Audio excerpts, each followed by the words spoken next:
If only I hadn't answered the call when my phone started vibrating in my pocket, right as the vault door groaned open behind me.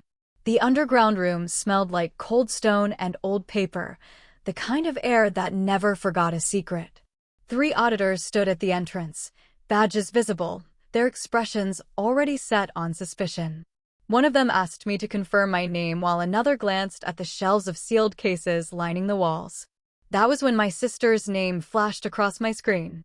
I should have ignored it. Instead, I answered, and her voice cut through the silence, sharp and amused, asking if I was still playing librarian. The nearest auditor paused, eyes flicking from me to the phone. He asked calmly who I was speaking to. My sister laughed on the other end, loud enough to echo faintly in the chamber. Then the lead auditor asked a question that made my throat tighten. He wanted me to confirm ownership of the collection stored in the vault. My sister kept talking, unaware, while every gaze in the room settled on me.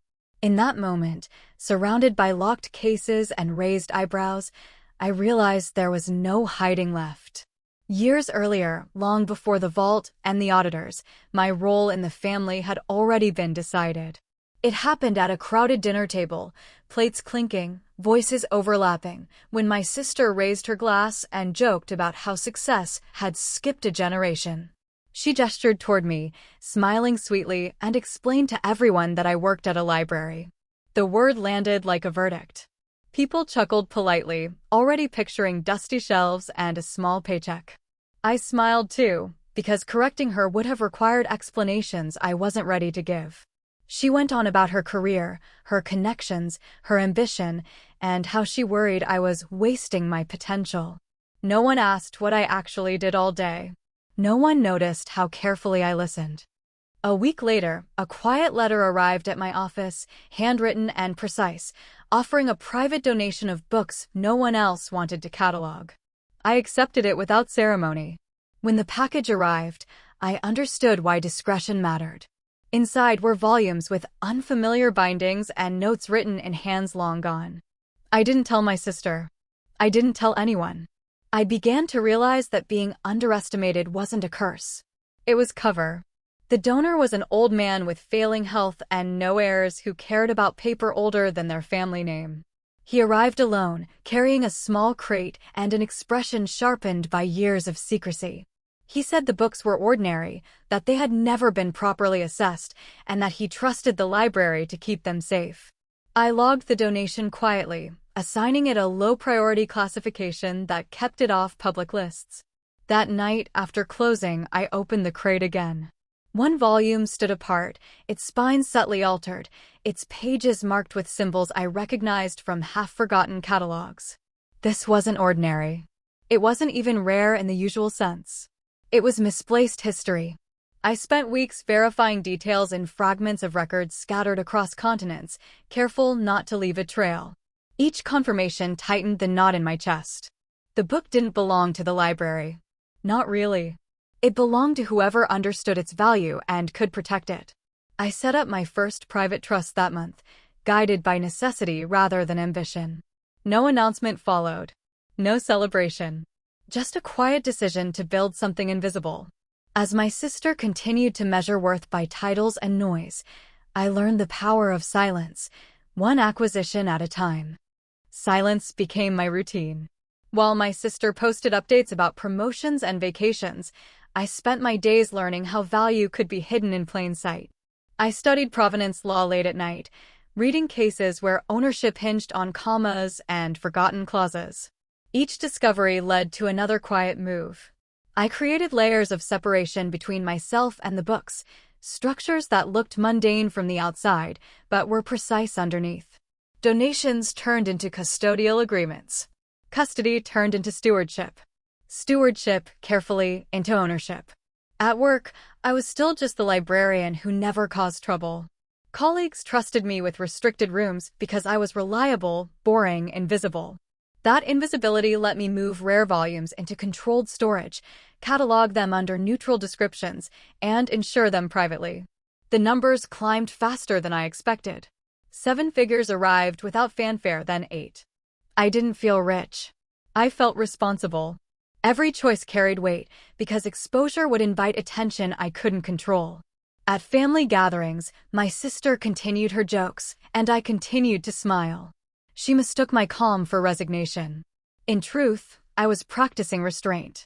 I understood something she didn't yet. The loudest person in the room rarely holds the most power.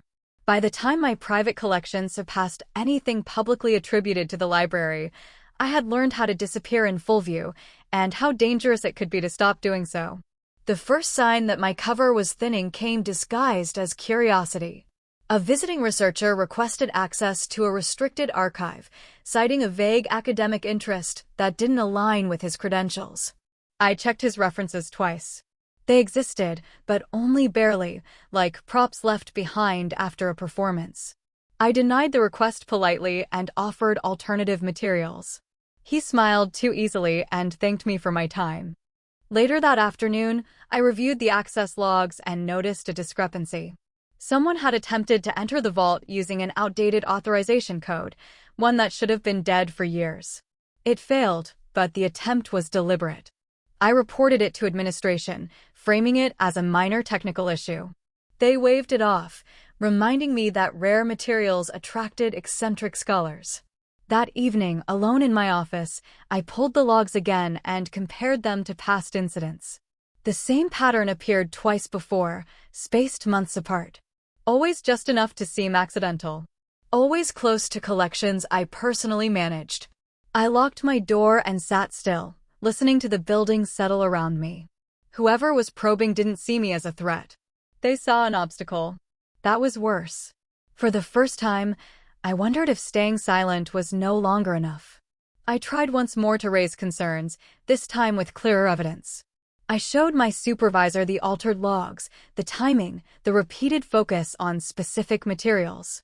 He sighed, tired, and suggested I was overthinking things. "You spend too much time alone with these books," he said, half joking. "They get in your head." The comment stung more than I expected. A week later, during a routine inventory, I noticed a folio missing from a locked case. Not stolen entirely, just removed and returned with surgical care. The binding was intact, but one page had been replaced with a flawless replica.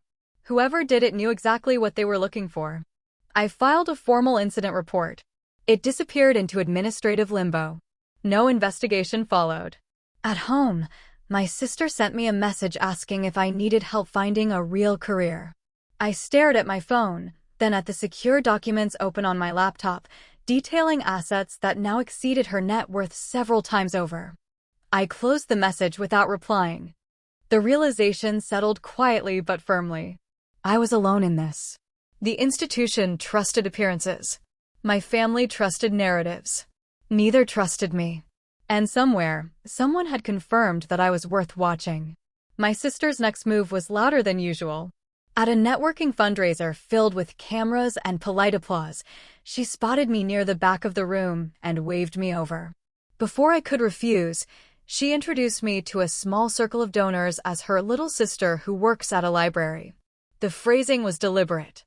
Someone laughed and asked if I checked out books all day. I answered calmly, but she wasn't finished. She joked about how passion didn't always pay bills, how some people chose comfort over ambition. Phones came out. Clips were posted. By the next morning, the moment had been shared far beyond the room. Comments poured in, amused and dismissive. I didn't correct the story. Instead, I watched how quickly attention followed ridicule. That afternoon, the library received 3 unsolicited inquiries about special collections, all oddly vague. One referenced my sister's post directly, congratulating the institution on employing someone so humble. The coincidence was too clean. I tightened access protocols again, quietly moving the most sensitive items into deeper storage. For the first time, I considered that my sister's need to belittle me wasn't just personal. It was creating visibility. And visibility, I knew, was currency. That night, I replayed her laughter in my head, not with anger, but calculation. She had no idea what she was drawing toward us. And if she kept talking, she might bring the danger straight to my door. A week later, I received an encrypted email from an appraiser I trusted, one who operated far outside public auction houses. He asked for confirmation before proceeding, the tone unusually cautious. When we spoke, his voice dropped as soon as numbers came up. He had reviewed a single manuscript I'd sent images of months earlier. Conservatively, he valued it higher than the library's entire annual endowment. I sat back in my chair and closed my eyes, letting the weight of that settle. One book. One piece of a collection no one believed existed. He warned me that valuations like that attracted attention from people who didn't respect ownership. When the call ended, I opened my private ledger and updated figures I rarely looked at in full. The total climbed past a threshold I had avoided naming. It wasn't just wealth. It was leverage. That evening, a news blog picked up my sister's clip and framed it as a story about underemployment in cultural institutions. My inbox filled with interview requests. I declined all of them. Instead, I reinforced the trusts, added contingency clauses, and prepared for scrutiny. The false comfort of obscurity was gone. Someone would come asking questions soon, and they wouldn't be as careless as my sister. For a brief moment, it seemed like the worst had passed. Administration approved upgraded security measures, citing donor confidence and institutional reputation. New cameras were installed. Access points were audited. A meeting was held where concerns were formally addressed, and everyone left reassured. I allowed myself a rare breath of relief. If the system was finally paying attention, maybe I wouldn't have to carry this alone anymore. 2 days later, a longtime private donor was found dead in his apartment, the police calling it an accident. He had been scheduled to meet me the following week to finalize paperwork transferring custodial rights of several volumes into one of my trusts. The timing was wrong. The silence afterward was louder. His family froze all related documents pending review. Within hours, I received a polite but pointed inquiry from an external firm asking about my relationship to his collection. The sense of safety evaporated. I realized the security upgrades addressed the building, not the people. Someone was moving faster now, reacting to obstacles instead of testing them. I deleted old messages, secured backups, and prepared for questions I couldn't deflect forever. The false hope had been useful, though. It showed me exactly how fragile institutional protection was. And it confirmed something I'd been avoiding. This was no longer about preservation. It was about survival. 10. The official report said the donor slipped in his kitchen, a mundane ending that closed the file too neatly. I attended the memorial out of obligation, standing at the edge of the room while people spoke about generosity and legacy. What unsettled me wasn't what was said, but what wasn't. No mention of his recent urgency. No acknowledgement of the documents he'd been so careful to prepare. When I returned to my office, a courier envelope waited on my desk. Inside were copies of donation records I knew had been altered. The handwriting matched changes I'd seen before, subtle enough to evade casual review. I compared them against my private scans and found dates shifted, values reduced, ownership language softened. Someone was rewriting history in increments small enough to escape notice. I requested access to archival backups and discovered gaps where files should have been. When I pressed IT, they blamed a routine migration error. That night, I followed the trail myself, tracing edits across time. The same signature appeared again and again, always near materials tied to my trusts. The pattern wasn't theft yet. It was preparation. I locked the originals into a secondary vault and created mirrored records off-site. The realization settled heavily. The donor's death hadn't been random. It was a message. And whoever sent it believed I would retreat quietly, grateful for plausible deniability. I stopped pretending this was a series of isolated incidents and began mapping connections. Using access logs, donor histories, and external sale records, I charted movements that shouldn't have intersected. Names repeated across continents, always adjacent to undervalued archives and distressed estates. It wasn't a single thief. It was a network, patient and disciplined, feeding on neglect and assumption. Their strategy relied on intermediaries, consultants who appeared legitimate and institutions too eager for funding to ask difficult questions. I reached out to an old mentor who had vanished from public circles years earlier. We met in a cafe far from the library, and I showed him what I'd found. He didn't look surprised. He told me these groups targeted custodians like me because silence made us easy to misread. They think you don't know what you're holding, he said. And if you do, they think you won't fight. He warned me that once a collection reached a certain value, they stopped probing and started closing in. When we parted, he left me with one piece of advice: document everything as if you'll have to defend it publicly. Walking home, I understood the shift. I wasn't protecting books anymore. I was protecting proof. And the people circling weren't interested in compromise. They were waiting for me to make a mistake. The offer arrived wrapped in professionalism. A consulting firm reached out, praising my innovative stewardship and suggesting support to help manage the growing attention around special collections. The lead consultant requested a meeting, citing shared goals and donor confidence. On paper, everything checked out. Degrees, affiliations, glowing testimonials. When we met, he spoke smoothly about risk mitigation and legacy preservation. Then he mentioned a manuscript I had never disclosed publicly, referencing its binding style with unsettling accuracy. I kept my expression neutral and asked how he knew about it. He smiled and said information traveled among experts. The conversation shifted subtly after that.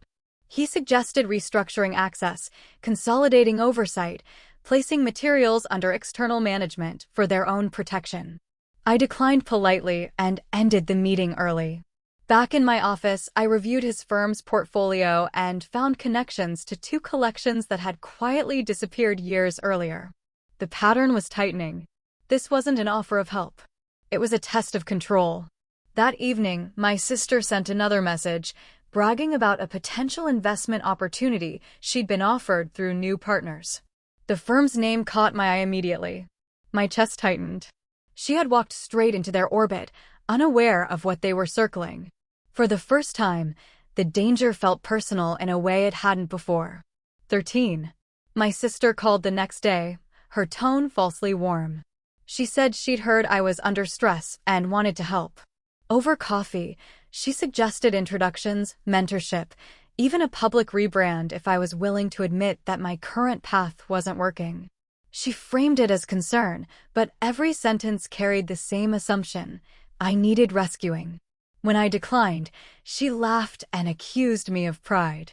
Later that evening, she posted again, this time about the value of ambition and knowing when to pivot. The comments were sharper now, less playful. People speculated about my finances, my relevance, my future. I ignored the noise and focused on the timing. Within hours of her post, 2 new inquiries arrived at the library, both referencing expanded access to special collections. One cited her network directly. The overlap was no longer coincidence. She had become a conduit without realizing it. I considered warning her, but any explanation would sound delusional without proof I wasn't ready to reveal. Instead, I tightened restrictions again and documented every interaction. The painful truth settled in quietly. Her need to belittle me had finally aligned with someone else's greed. Whether she intended it or not, she was now accelerating their reach. And if I misstepped, she would be collateral damage in a game she didn't know she was playing. The audit notice arrived on official letterhead, concise and impersonal. A comprehensive review of the library's assets, donor agreements, and security practices would begin immediately. Administration treated it as routine, even welcome, a chance to demonstrate transparency. I read the letter twice, already calculating implications.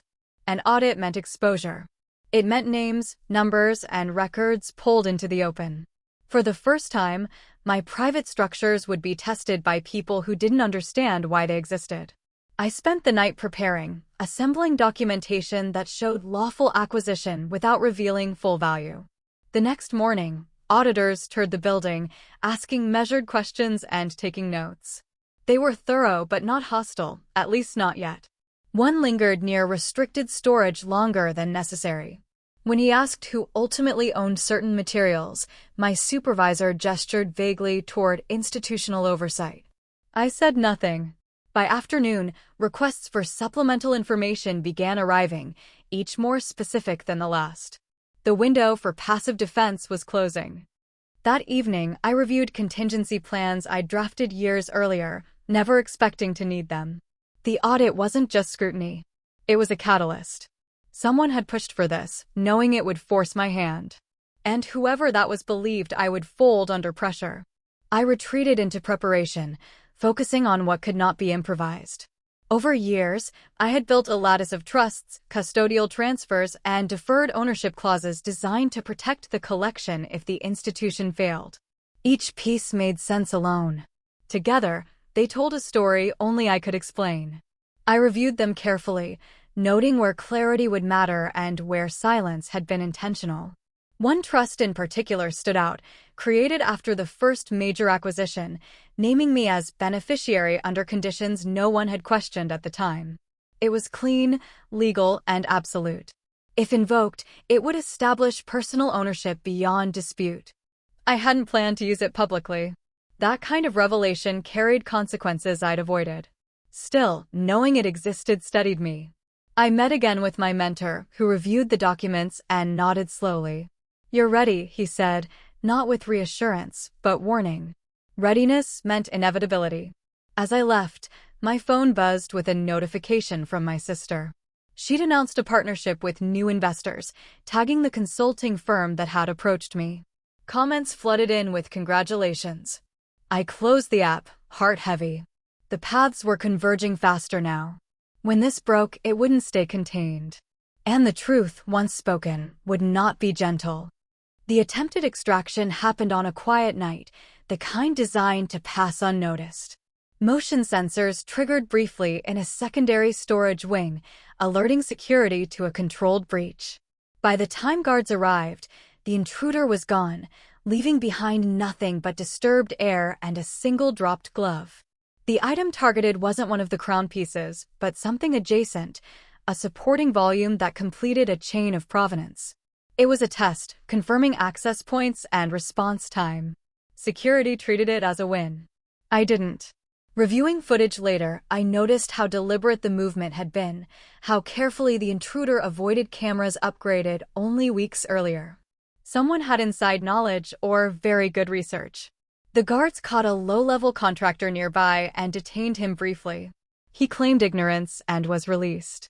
Administration declared the threat neutralized. I filed another report, knowing it would vanish like the others. At home, I updated records, shifting items deeper into layered custody, activating contingencies I'd hoped never to touch. The failed theft wasn't reassurance. It was escalation. Whoever orchestrated it now knew how far they could push before triggering alarms. And they knew I would respond quietly. That knowledge unsettled me more than the attempt itself. The game had moved from observation to pressure, and pressure always demanded a response. The confirmation came through a channel I hadn't anticipated. A legal notice addressed to my sister arrived at the library by mistake, forwarded from an investment firm she'd recently partnered with. I recognized the firm instantly. Buried in the language was a reference to assets under dispute, including cultural materials held in trust. My sister's name appeared as an intermediary, not an owner, but enough to bind her legally. I called her immediately. She laughed it off, insisting she was just a face for fundraising, that the details were handled by professionals. I asked if she'd read the contracts. She hadn't. When I explained who those professionals really were, she accused me of jealousy, of exaggerating to feel important. The call ended abruptly. That night, I reviewed correspondence linking her investors to the earlier alterations and the consultant who'd tested me. The network had shifted tactics, using her visibility as leverage. She wasn't a target. She was a shield. If exposure came, it would hit her first. The realization twisted painfully. I had built everything to avoid collateral damage, yet here it was, wearing a familiar face. I documented every link, knowing that when the truth emerged, intent would matter. Whether she believed me or not, the consequences were already moving. 18. I entered a phase of quiet consolidation, gathering what would soon become unavoidable evidence. Every provenance record, every donor agreement, every trust document was duplicated, sealed, and timestamped. I prepared valuations that hadn't been updated publicly in years, bracing myself as totals climbed past figures that no longer felt abstract. One document stopped me cold, a clause triggered by institutional instability that transferred full ownership of the core collection to me personally. It had been dormant, waiting for conditions now unmistakably present. Activating it would change everything. I hesitated, aware of the fallout. This wasn't just about proving worth. It was about stepping into visibility I'd deliberately avoided. Still, the alternative was losing control to people who viewed history as inventory. I activated the clause and notified the trustees discreetly. Confirmation came within hours. The collection was mine, legally and irrevocably. I sat alone in my office as the reality settled, not triumphant, but resolved. Outside, the audit continued, unaware of the shift beneath its feet. My sister posted another update that night, smiling beside her new partners. I saved the image, not out of bitterness, but documentation. The pieces were aligning now, not by chance, but design. And soon, there would be no quiet way out. The charity gala was designed to celebrate generosity, but it turned into a stage. My sister took the microphone uninvited, laughing as she told a story about resilience and finding ambition after failure. She gestured toward me in the audience, calling me proof that passion didn't always translate to success. The room responded with polite amusement. Cameras caught my face, composed and unreadable. Online, the clip spread instantly, framed as playful honesty. For a moment, even I wondered if staying silent had cost me the chance to control the narrative. That doubt lasted until my phone buzzed with a secure message from the trustees confirming receipt of the activation notice. Ownership had shifted. What looked like humiliation was camouflage. As applause faded, donors approached my sister, congratulating her boldness. None spoke to me. I left early and returned to the library, where auditors were still at work, surrounded by spreadsheets and boxes. I reviewed their requests calmly, answering what I could without revealing what I didn't need to. That night, messages poured in offering advice, sympathy, even job leads. I ignored them all. The false defeat had done its job. Everyone believed the story they preferred.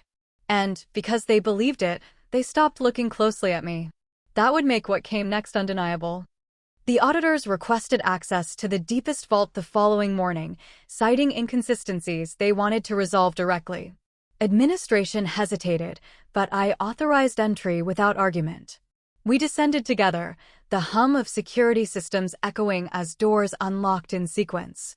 Inside, sealed cases lined the walls, each labeled with neutral codes that meant nothing to outsiders. The lead auditor asked for valuations. I handed over a folder I'd prepared weeks earlier. As pages turned, the room grew quiet. Numbers climbed steadily, surpassing expectations, then assumptions. An appraiser present adjusted his glasses and asked to verify sources. I provided them. Each confirmation tightened the silence. When they reached the consolidated total, someone exhaled sharply. The figure hovered just under $1 billion. Questions followed, sharper now. How had these assets been managed? Why weren't they reflected publicly? I answered carefully, explaining custodial arrangements without addressing ownership. The auditors exchanged looks. This wasn't mismanagement. It was concealment by design. One asked who ultimately controlled the collection. I told them documentation existed and would be presented when appropriate. We exited the vault an hour later into a building that felt smaller than before. Word spread quickly among staff. Conversations stopped when I passed. The audit had crossed a threshold. What began as review was becoming reckoning. And still, I hadn't said the one thing that would change everything. 21. By afternoon, the auditors convened a formal session, requesting final clarification on ownership and control. Representatives from administration joined, faces strained. I placed a single sealed packet on the table and waited until everyone was seated. Inside were trust deeds, transfer clauses, and confirmations bearing dates that predated the current crisis by years. As they read, confusion gave way to realization. The collection wasn't merely overseen by the library. It had been structured to survive it. Valuations were recalculated with updated figures, pushing the total past previous estimates. The room fell silent again, heavier this time. Someone asked why this hadn't been disclosed sooner. I answered honestly. Disclosure would have endangered the materials. Silence had protected them. A call came in mid-meeting from an external firm requesting delay, citing conflicts of interest. The auditors declined. Outside the room, phones buzzed with alerts. News had begun to leak. My sister texted repeatedly, messages shifting from confidence to confusion. I didn't reply. The auditors concluded the session by requesting a public statement within 48 hours. As they filed out, one paused and said quietly that this would change reputations. He wasn't wrong. I gathered my papers and stood alone for a moment, feeling the weight of inevitability. The numbers were out. The structures were visible. All that remained was to speak the truth everyone had missed. 22. My sister arrived at the library unannounced the next morning, her confidence frayed at the edges.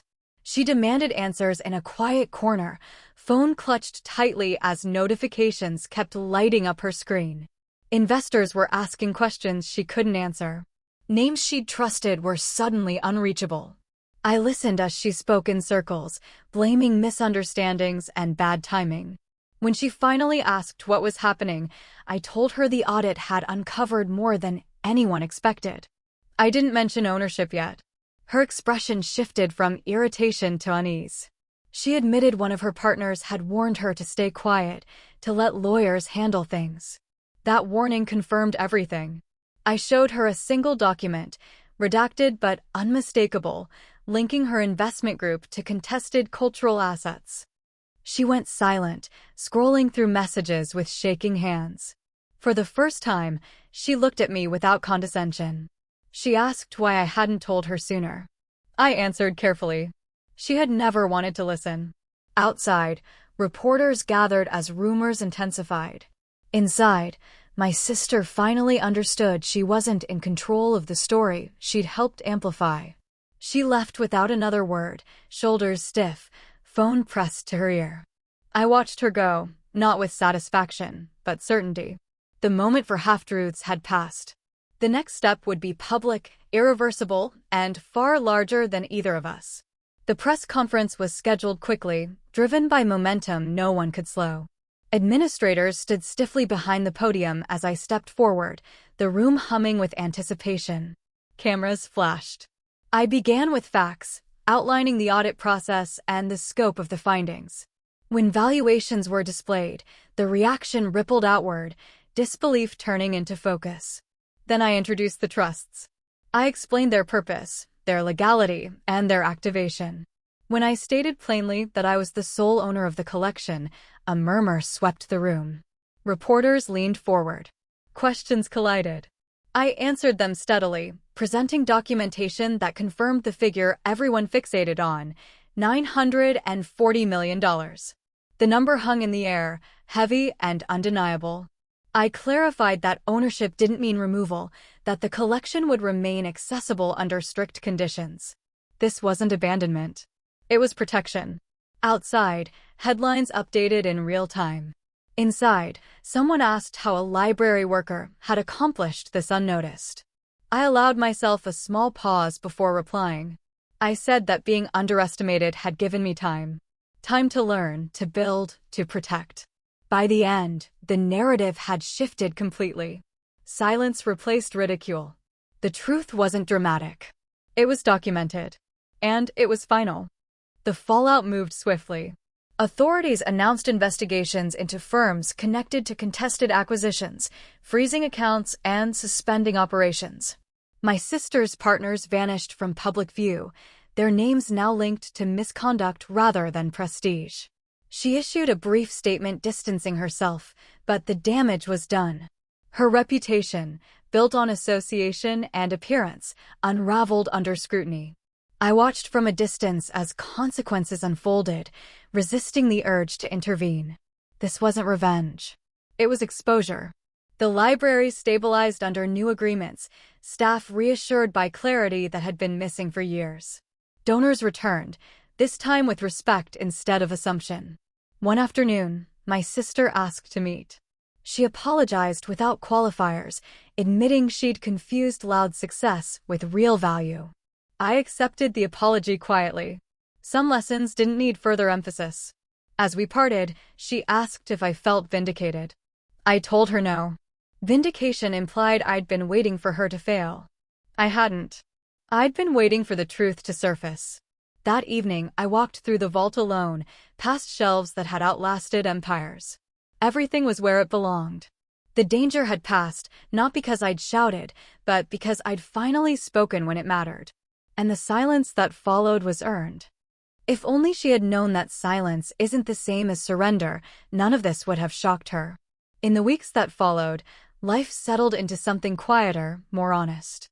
The collection remained where it had always been, protected not by secrecy alone, but by understanding. I formalized public access under terms that balanced scholarship with preservation, ensuring the books could be studied without being stripped of context or care. The community adjusted, slowly replacing old assumptions with respect built on facts. My sister retreated from the spotlight, rebuilding with caution instead of noise. We spoke occasionally, not as rivals, but as people who had finally seen each other clearly. When I walked through the library now, conversations didn't stop. Colleagues asked questions, genuinely curious, no longer dismissive. I answered them when it served a purpose and declined when it didn't. I had learned that transparency was a tool, not an obligation. Looking back, I understood how easily this could have ended differently. If I'd chased validation earlier, I might have exposed everything too soon. If I'd stayed silent too long, I would have lost control entirely. The balance had been fragile, but it held. The story people told about me changed, but that wasn't the victory. The victory was knowing my instincts had been right all along. Trust what you see, even when others laugh. Especially then.